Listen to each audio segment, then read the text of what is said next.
Je, mashambulizi yanayofanyika ya Iran na mambo na nchi za Kiarabu ya huko Saudia, hao mabomu, je, inaweza kuwa pingamizi kwa mtu kutofanya haji? Ikiwa ni masala ambayo kwamba wajua utadhurika nao, lakini sidhani kwamba wadhurika. Shafahamiana, si ndio? Kwanza kwa sahihi amesimama. Shafahamiana. Na pia yale mashambulizi hayafiki mahali ambapo kwamba watu wanafanya ibada ya hija.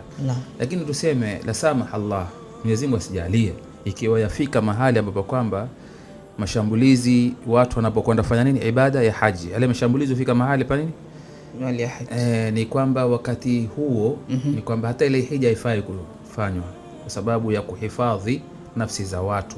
Shafahamiana. Mfano ndakupa wakati wa corona, kwamba watu wasiingie miji kwamba wataambukizana. Pia wakati ule kuna kitu inaitwa hisari katika fikihi. Hisari kama mtumi alitoka umra Madina kufanya umra, alipoota la yadkhulanna almasjid alharama insha Allah aminin muhalliqina ruusakum, akawaambia masahaba wake twendeni. Alipofika Hudaybiyah akaziwiliwa asiingie pale. Mtume akachinja na kunyoa na nini na kuchinja. Kuna kitu inaitwa hisar ambacho hukuziwia kwenda kufanya nini, ibada ya haji, kwa ima kwa kuziwiwa usifanye kwa nguvu, ama kwa masala magonjwa.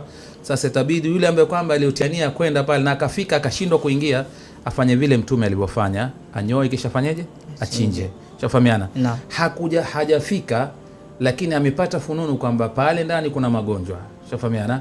Pale ndani kuna mizinga yaanguka. Sasa itakuwa ni moja katika sababu ya kumzuia asifanyeje. Shafahamiana, si ndio? Lakini kwa sahihi sidhani kwamba hata wakati ilipokuwa mabomu ya rushwa ilikuwa hayafiki pale. Mabomu yakirushwa kwenye vile vituo vya Amerika na Maka, hakuna kituo cha Amerika kwa sababu Maka haingii mtu asiyokuwa nani, Muislamu. Shafahamiana, si ndio? Ni man dakhalahu kana amina, ni mahali pa nini, pa amani.